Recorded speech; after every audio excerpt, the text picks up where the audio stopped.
माननीय प्रधानमंत्री जी नमस्कार। मेरा नाम यादा अनुषा है।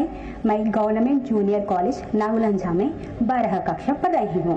मैं खम्मम जिले तेलंगाना से हूँ। सर, मेरे सवाल यहाँ है कि जब शिक्षक हमें पढ़ाते हैं तो हम समझ जाते हैं, लेकिन कुछ समय या कुछ दिनों के बाद हम भूल जाते हैं। कृपया इसके बारे में मेरी मदद करें। धन्यवाद सर। धन्यवाद अनुषा। मान्यवर, हमें एक अन्य प्रश्न नमो ऐप के माध्यम से प्राप्त हुआ है, जिसमें प्रश्नकर्ता गायत्री सक्सेना जानना चाहती है, परीक्षा देते समय उनके साथ अक्सर ऐसा होता है, जो पढ़े और याद किए हुए विषय हैं वो भी परीक्षा हॉल में भूल जाते हैं, जबकि परीक्षा से पहले या परीक्षा के बाद साथियों से बात करते समय उन्हें वही जवाब ध्यान में रहता है। ऐसी स्थिति को बदलने के लिए क्या करना चाहिए? मान्यवर, अनुषा एवं गायत्री सक्सेना के जैसे प्रश्न अनेक अन्य लोगों के मन में भी है, जिनका संबंध स्मरण शक्ति से है। कृपया इस दिशा में मार्गदर्शन कर कृतार्थ करें। माननीय प्रधानमंत्री जी। शायद हर विद्यार्थी के दिमाग में ये विषय कभी न कभी तो एक समस्या बन करके खड़ा हो ही जाता है। हर एक को लगता है कि मुझे याद नहीं रहता है, ये मैं भूल गया। लेकिन आप अगर देखेंगे, इवन एग्जाम के टाइम पर अचानक ऐसी चीजें आपकी निकलने लगेगी कि आपको कभी एग्जाम से बाहर, अरे मैंने तो पिछले हफ्ते भर में कभी इस विषय को छुआ नहीं था, अचानक क्वेश्चन आ गया, लेकिन मेरा जवाब बहुत अच्छा हो गया। मतलब कहीं पर स्टोर था, आपका भी ध्यान नहीं था, अंदर स्टोर था। और वो स्टोर क्यों था? क्योंकि जब वो भर रहे थे तब दरवाजे खुले थे, कपबोर्ड खुला हुआ था, इसलिए अंदर वो गया। अगर कपबोर्ड बंद होता, कितना ही पड़ोसते, कुछ नहीं जाता। और इसलिए कभी कभी ध्यान शब्द ऐसा है कि लोग उसको योगा, मेडिटेशन, हिमालय, ऋषि, मुनि वहां जोड़ देते हैं। मेरा बड़ा सिंपल सा मत है, ध्यान का मतलब क्या है? अगर आप यहां आए, लेकिन अभी आप सोते होंगे कि मम्मी घर पे टीवी देखती होगी, वो ढूंढती होंगी मैं किस कोने में बैठा हूं।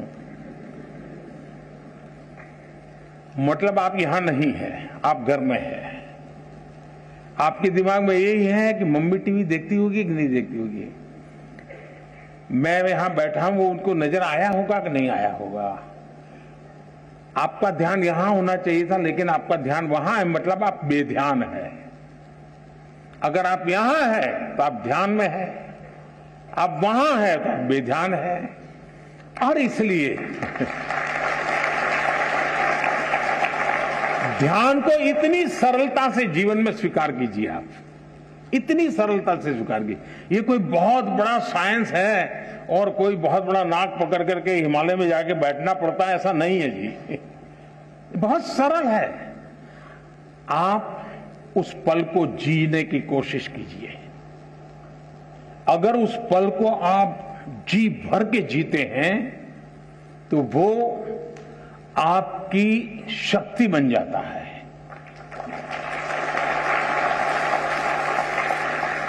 बहुत से लोग आपने देखे होंगे, सुबह चाय पीते रहते होंगे, अखबार पढ़ते होंगे, परिवार के लोग कहते हैं अरे पानी गर्म हो गया, चलो जल्दी नहाने के लिए चलो।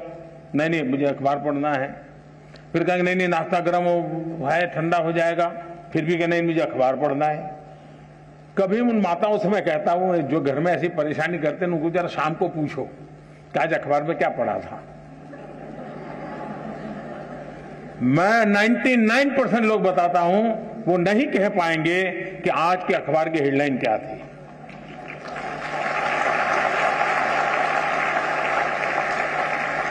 क्यों? वो न जागरूक है, न वो उस पल को जी रहा है। वो आदतन पन्ने घुमा रहा है, आंखें देख रही हैं, चीजें पढ़ी जा रही हैं, कुछ भी रजिस्टर नहीं हो रहा है। और अगर रजिस्टर नहीं हो रहा है तो मेमोरी चिप में जाता नहीं है। और इसलिए आपके लिए पहली आवश्यकता यह है, आप जो भी करें उससे उस वर्तमान को, और मेरा अभी भी मत है कि परमात्मा की इस सृष्टि को सबसे बड़ी कोई सौगात है, अगर मुझे कोई पूछेगा तो मैं कहूंगा वो सौगात वर्तमान है। जो इस वर्तमान को जान पाता है, जो इस वर्तमान को जी पाता है, जो इस वर्तमान को आत्मसात कर पाता है, उसके लिए भविष्य के लिए कभी भी क्वेश्चन मार्क नहीं होता है।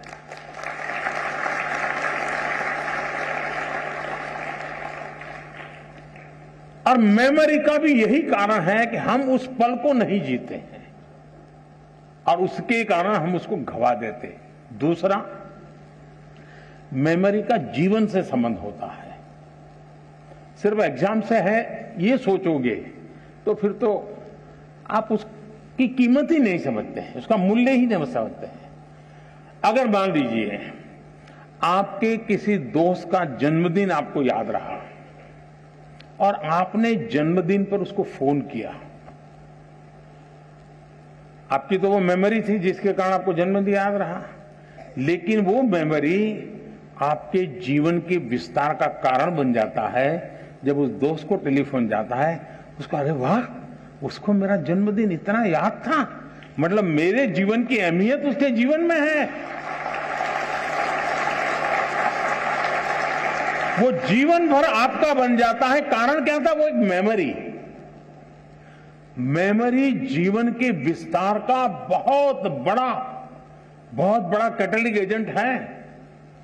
और इसलिए हम हमारी स्मृति को सिर्फ परीक्षा तक, सवाल जवाब तक सीमित ना करें, आप उसका विस्तार करते चलिए। जितना विस्तार करेंगे चीजें अपने आप जुड़ती जाएगी।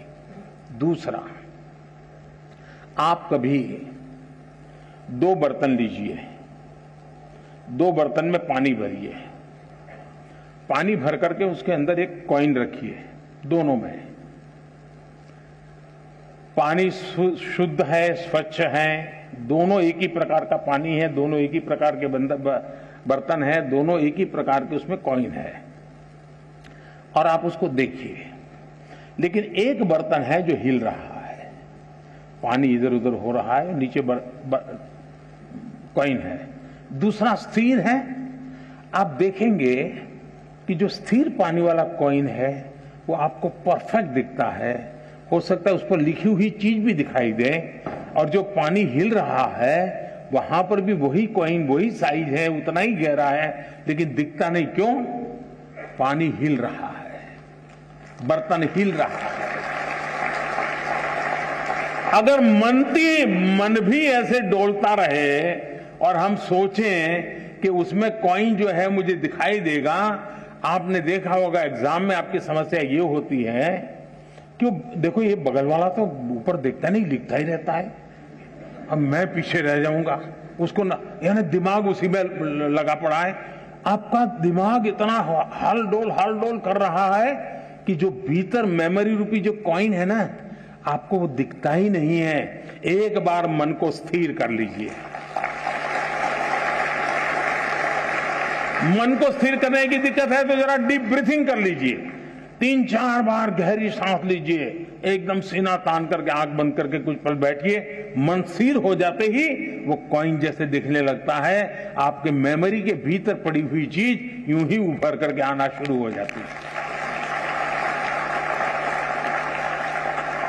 और इसलिए ईश्वर ने जिसकी मेमोरी ज्यादा है उसको कोई एक्स्ट्रा एनर्जी दी है, ऐसा नहीं है जी।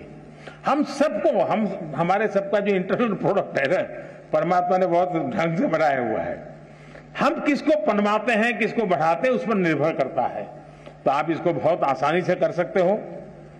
आप में से जो लोग पुराने शास्त्रों को जानते होंगे, कुछ तो कभी यूट्यूब पर भी कुछ चीजें अवेलेबल होती हैं, कुछ शताब्दानी लोग होते हैं, उनको एक साथ 100 चीजें याद आती है। हमारे देश में ये चीजें कभी कभी इसकी बड़ी प्रचलन हुआ करती थी। तो हम इसको ट्रेन कर सकते हैं, अपने मन को भी ट्रेन कर सकते हैं। लेकिन मैं आज, आप परीक्षा में जा रहे हैं इसलिए मैं उस दिशा में आपको नहीं ले जाऊंगा, लेकिन मैं कहता हूं मन स्थिर रखिए।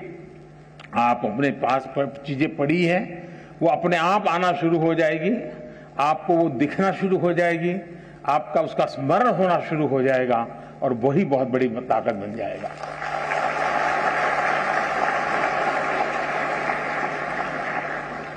माननीय प्रधानमंत्री जी, आपने जिस स्नेहपूर्ण सरलता से हमें ध्यान की विधि सिखाई, निश्चय ही मेरी तरह सबका मन खिल उठा है। धन्यवाद महोदय। माननीय प्रधानमंत्री जी, खनिज संसाधनों से समृद्ध राज्य, मनोरम पर्यटन स्थल रामगढ़ झारखंड से कक्षा 10वीं की छात्रा श्वेता कुमारी आपसे अपने प्रश्न का समाधान चाहती हैं। श्वेता, कृपया अपना प्रश्न रखिए। माननीय प्रधानमंत्री जी नमस्कार, मैं श्वेता कुमारी केंद्रीय विद्यालय कतरातू की 10वीं की छात्रा हूँ। मैं आपसे एक प्रश्न करना चाहती हूँ। मेरी पढ़ाई में प्रोडक्टिविटी रात के समय अधिक होती है, पर सब मुझे दिन में पढ़ने को बोलते हैं, मैं क्या करूँ? धन्यवाद। धन्यवाद श्वेता। आदरणीय प्रधानमंत्री जी, नमो ऐप के माध्यम से प्राप्त प्रश्न जिसमें राघव जोशी के सामने एक अजीब सी दुविधा है। माँ बाप हमेशा कहते हैं पहले पढ़ाई करो फिर खेल कूद करो, लेकिन उन्हें लगता है कि खेलने कूदने के बाद पढ़ाई करते हैं तो उन्हें चीजें बेहतर तरीके से समझ में आती हैं। कृपया राघव एवं श्वेता के साथ साथ उन जैसे कई विद्यार्थियों को समझाएं कि वे ऐसा क्या करें कि उनकी प्रोडक्टिविटी श्रेष्ठतम हो। हम सबकी दुविधा का समाधान करने की कृपा करें। माननीय प्रधानमंत्री जी। ये बात सही है कि हर कोई चाहता है कि उसके समय का सदुपयोग हो, जिस काम के लिए समय लगाया है उसका उतना ही उसको लाभ मिले। और ये अच्छी सोच है और ये आवश्यक भी सोच है कि हमें हमेशा जागृत रूप से प्रयास करना चाहिए कि क्या मैं जो समय लगा रहा हूं, मैं जो समय खपा रहा हूं, उसका मुझे आउटकम मिलता है कि नहीं मिलता है। आउटपुट तो दिखेगा, आउटकम नहीं दिखेगा। इसलिए पहले तो खुद में एक आदत डालनी चाहिए कि मैंने जितना इन्वेस्ट किया उतना मुझे प्राप्त हुआ कि नहीं हुआ, और इसका हम हिसाब किताब लगा सकते हैं। और ये आदत हमको डालनी चाहिए कि भाई मैंने आज मैथमेटिक्स के पीछे 1 घंटा लगा दिया, तो मुझे उस 1 घंटे में जो मुझे करना था वो मैं कर पाया या नहीं कर पाया। उसमें से जो सवाल मुझे कठिन लगते थे वो अब मुझे सहज हो गए नहीं हो गए, मतलब मेरा आउटकम इंप्रूव हो रहा है। ये हमें एनालिसिस करने की आदत डालनी चाहिए। बहुत कम लोगों को एनालिसिस की आदत होती है, वो एक के बाद एक पूरा करते ही जाते हैं, करते ही जाते हैं, करते ही जाते हैं, और बाद में पता ही नहीं रहता कि अरे वो जरा ज्यादा ध्यान देने की जरूरत थी, उसको मैंने ज्यादा ध्यान देने की जरूरत नहीं थी। कभी कभी क्या होता है, हमारे अपने टाइम टेबल में जो सबसे सरल है, जो सबसे प्रिय है, हम घूम फिर करके उसी में घुस जाते हैं। मन करता है चलो इसी को कर ले, क्यों? आनंद आता है। और उसके कारण जो कम पसंद है, थोड़ा कठिन है, उससे बचने की कोशिश करते हैं। आपने देखा होगा हमारा बॉडी जो है ना, वो बॉडी शब्द मेरा अच्छा नहीं है लेकिन सरलता के लिए बता देता हूं। कभी कभी लगता है हमारा बॉडी चीटर है। आप तय करें मुझे ऐसे बैठना है, आपको पता ही नहीं होगा कैसे ऐसे हो जाते हो, पता ही नहीं होता है। मतलब आपके साथ आपका बॉडी चीटिंग करता है। आपने मन से तय किया कि मुझे ऐसे ही बैठना है, लेकिन थोड़ी देर में ढीले हो जाते हो, हाथ पैर, यानी जो ओरिजिनल स्वभाव है वहां बॉडी आपको ढल जाती है। फिर जागरूक होकर के ऐसे कर लोगे, फिर हो जाते हो। मतलब ये बॉडी जैसे चीटर है ना, वैसे मन भी चीटिंग करता है कभी कभी, और इसलिए हमें इस चीटिंग से बचना चाहिए। हमारा मन हमारा चीटर नहीं बनना चाहिए। वो कैसे बन जाता है कि जो चीज मन को पसंद है हम उसी पे चले जाते हैं। हमें जो जरूरी है। महात्मा गांधी जी श्रेय और प्रेय की बात करते थे। जो चीज श्रेयस्कर है और जो चीज प्रिय है, व्यक्ति श्रेयस्कर के बजाय प्रिय की तरफ चला जाता है। जो श्रेयस्कर है उस पर हमने चिपक के रहना चाहिए, यह बहुत आवश्यक होता है। और उसी की तरफ अगर मन चीटिंग करता है, वहां ले जाता है, फिर खींच के ले आओ, तो आपकी प्रोडक्टिविटी है, आपका आउटकम बढ़ेगा और उसके लिए प्रयास करना चाहिए। दूसरा, ये जो सोचना कि मैं रात को पढ़ूं तो अच्छा होता है, कोई कहता है मैं सुबह पढ़ूं तो अच्छा होता है, कोई कहे खाना खा करके पढ़ूं तो अच्छा होता है, कोई कहता है भूखा रह करके पढ़ूं, ये हर एक की अपनी अपनी प्रकृति होती है। आप ऑब्जर्व कीजिए अपने आप को, किस चीज में आप कंफर्टेबल हैं। एक्चुअली है आप कंफर्ट होने चाहिए।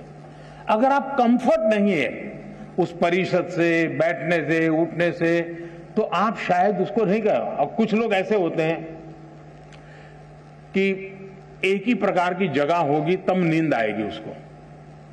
मुझे याद है, मैं बहुत साल पहले एक मूवी देखी थी। उस मूवी में एक दृश्य आता है, कोई एक व्यक्ति झुग्गी झोपड़ी के पास अपनी जिंदगी गुजारता है और फिर अचानक कोई अच्छी जगह पे रहने जाता है।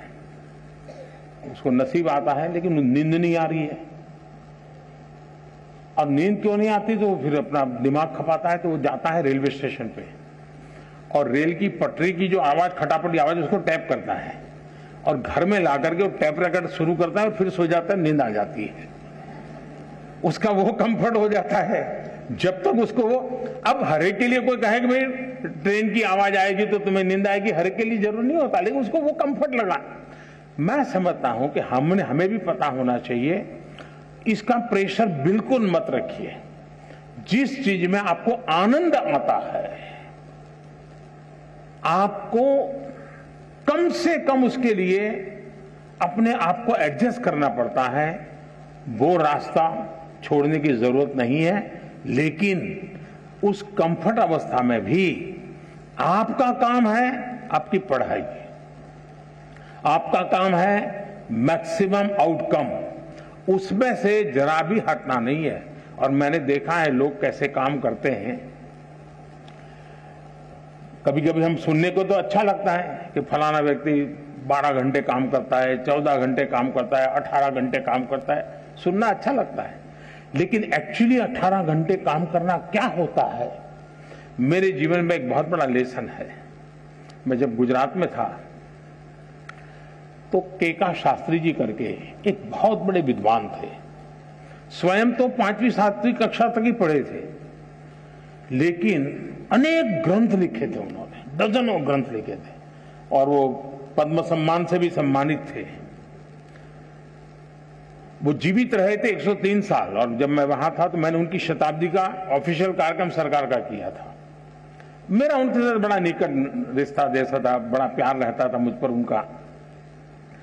तो मैं बहुत साल पहले, तब तो मैं मुख्यमंत्री भी नहीं था, तो हमने एक बार कार्यक्रम बनाया कि उनको लेकर के राजस्थान के तीर्थ क्षेत्रों पर मैं उनको दर्शन करने के लिए ले जाऊंगा। तो मैं उनको लेकर के चला, तो हम एक व्हीकल में थे सब लोग। मैं देखता था कि उनके पास बहुत कम लगेज था, लेकिन उसमें भी ज्यादा लगेज उनकी लिखने पढ़ने की चीजें थी। कहीं रेलवे का क्रॉसिंग आता था तो बंद हो जाता था, रुक जाना पड़ता था जब तक ट्रेन पारित नहीं होती, वो दरवाजा खुलता नहीं था, आगे बढ़ते नहीं थे।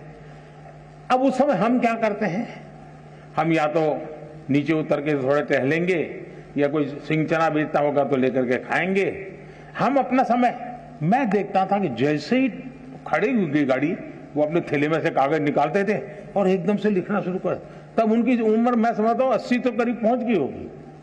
यानी समय का कैसे उपयोग करना, आउटकम किसको कहते हैं, मैं इतनी बारीकी से उनको देख रहा था। और शायद तीर्थ यात्रा के समय में रिलैक्स रहना, घूमना फिरना, देखना, बातें, सारा बाजू में अपना काम करते ही रहना, किसी भी परिस्थिति में करते रहना, मैं समझता हूं ये बहुत आवश्यक होता है। जीवन में इसे बहुत कुछ मिलता है।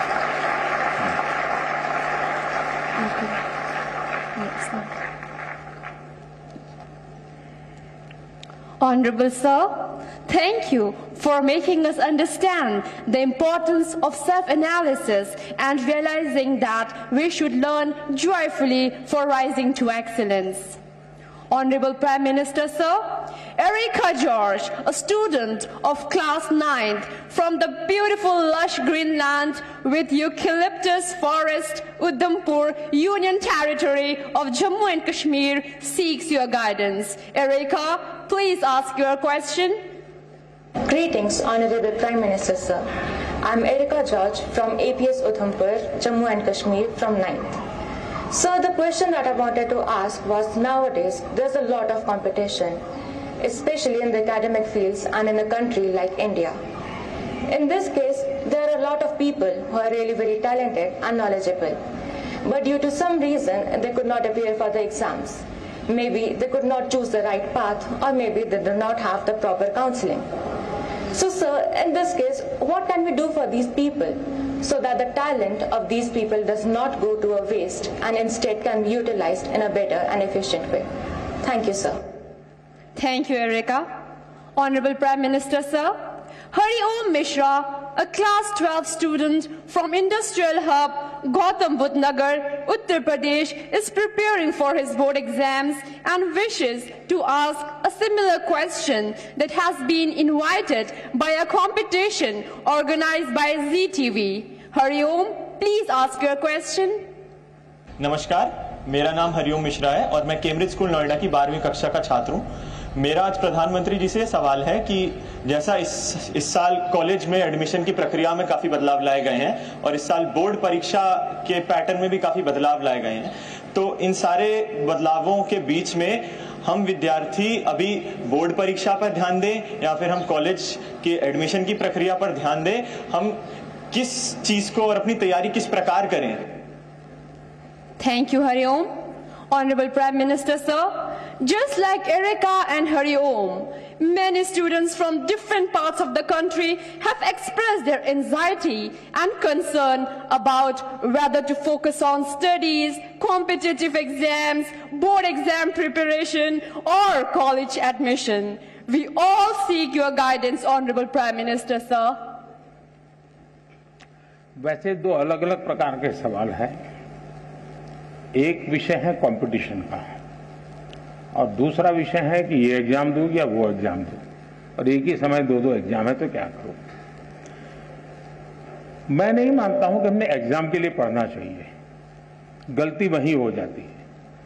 मैं इस एग्जाम के लिए पढ़ूंगा, फिर मैं इस एग्जाम के लिए पढ़ूंगा, इसका मतलब हुआ कि आप पढ़ नहीं रहे हैं, आप उन जड़ी बूटियों को खोज रहे हैं जो आपका काम आसान कर दें। और शायद इसी के कारण हमारे लिए अलग अलग एग्जाम अलग लगते हैं, कठिन लगते हैं। हकीकत ये है कि जो भी हम पढ़ रहे हैं उसको पूर्ण रूप से हम पूरी तरह उसको आत्मसात करेंगे, फिर वो बोर्ड का एग्जाम है या एंट्रेंस एग्जाम है या जॉब के लिए कोई इंटरव्यू या एग्जाम है, कहीं पर भी हो सकता है एग्जाम। अगर आपने अपनी शिक्षा का पूर्ण रूप से एक साक्षात्कार किया है, आत्मसात की है, तो आपको एग्जाम का रूप क्या है वो रुकावट नहीं बनता है। और इसलिए अपने आप को एग्जाम के लिए तैयार करने के दिमाग खपाने के बजाय अपने आप को योग्य शिक्षित व्यक्ति बनाने के लिए, विषय को मास्टर बनने के लिए हम मेहनत करें। फिर परिणाम जो मिलेगा सो मिलेगा। जहां पहली आएगी वो उसको पहले मुकाबला करेंगे, जब दूसरा आएगा दूसरे से मुकाबला करेंगे। लेकिन मुकाबला इसलिए करते हैं कि अब जो मैंने खिलाड़ी आपने देखा होगा, वो खिलाड़ी खेल के अंदर पारंगत होता है, किस लेवल की गेम के लिए खेलना है उसके लिए नहीं करता मेहनत। फिर वो तहसील में खेलेगा तो वहां अपना कर्तव्य दिखाएगा, डिस्ट्रिक्ट में खेलेगा वहां कर्तव्य दिखाएगा, नेशनल खेलेगा वहां कर्तव्य दिखाएगा, इंटरनेशनल खेलेगा वहां कर्तव्य दिखाएगा, और खुद भी इवॉल्व होता जाएगा।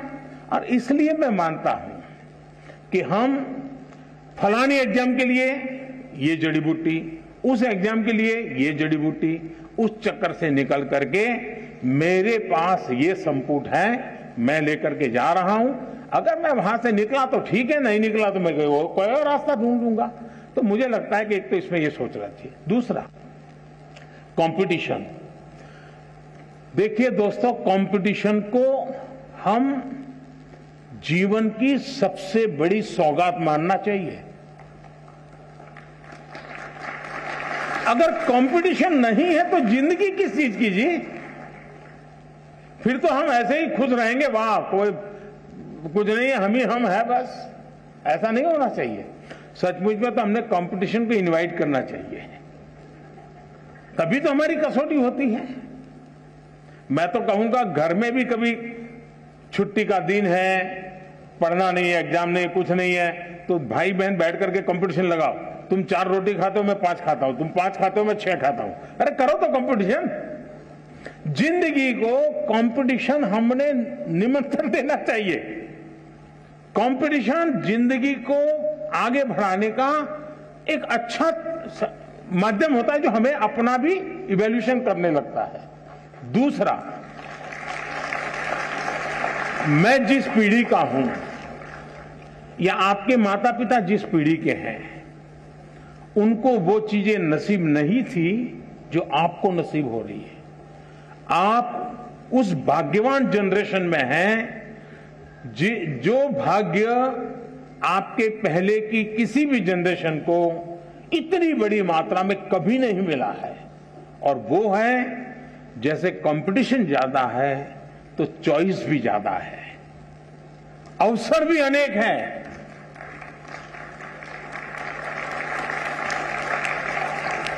आपके परिवार में इतना अवसर नहीं थे। आपने देखा होगा, 2 किसान हो, मान लीजिए उसकी भी 2 एकड़ भूमि है, इसकी भी 2 एकड़ भूमि है, लेकिन एक किसान है, चलो भाई गुजारा करना है, गन्ना की खेती करते रहो, अपना गुजारा चल जाएगा।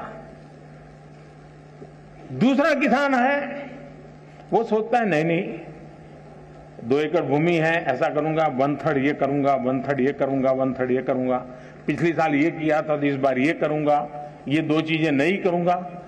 आप देखेंगे कि वो जो 2 एकड़ भूमि में ही ऐसे ही आराम से बैठा हुआ गुजारा कर लेता है। जिंदगी ठहर जाती है। जो रिस्क लेता है, प्रयोग करता है, नई चीज लेता है, नई चीज जोड़ता है, वो इतना आगे बढ़ जाता है कि जिंदगी में कहीं रुकने का नाम नहीं लेता है। वैसा ही हमारे जीवन में है। हमें गर्व करना चाहिए कि हम इतनी स्पर्धा के बीच में अपने आप को प्रूव कर रहे हैं, और हमारे पास अनेक चॉइस है। ये स्पर्धा नहीं तो वो स्पर्धा नहीं तो वो स्पर्धा नहीं तो वो, ये रास्ता नहीं तो ये रास्ता, ये रास्ता नहीं तो ये रास्ता। मैं समझता हूं कि हम इसको अपॉर्चुनिटी माने, एक अवसर माने, और मैं इन अवसर को छोड़ूंगा नहीं, मैं इस अवसर को कभी न कभी जाने नहीं दूंगा। ये भाव अगर पैदा करेंगे तो मुझे पक्का विश्वास है कि कंपटीशन आपके लिए इस युग के सबसे बड़ी सौगात के रूप में आप अनुभव करेंगे।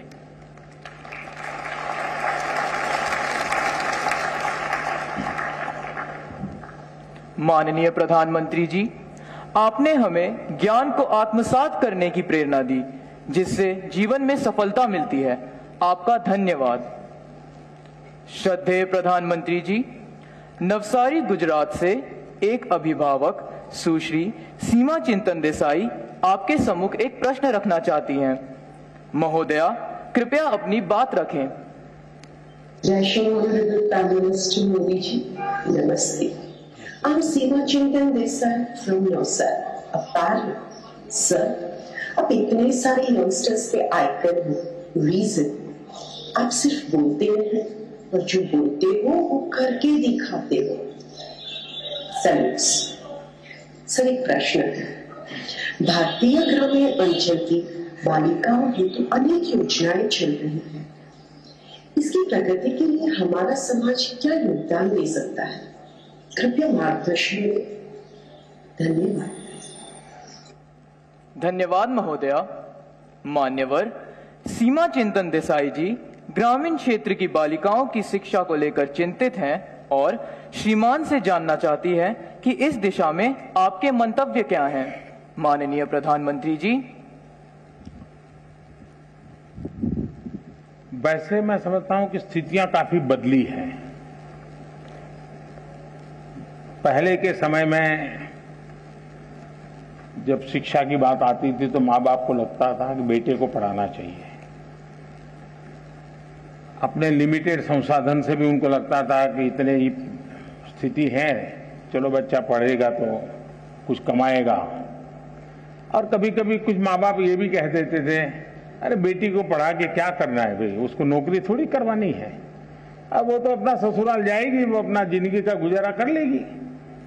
ये मानसिकता का कोई कालखंड था। हो सकता है आज भी कुछ गांवों में कहीं पर इस प्रकार की मानसिकता बची हुई होगी, लेकिन बाय एंड लार्ज आज स्थितियां बदली है और समाज बेटियों के सामर्थ्य को जानने में अगर पीछे रह गया तो वो समाज कभी आगे नहीं बढ़ सकता।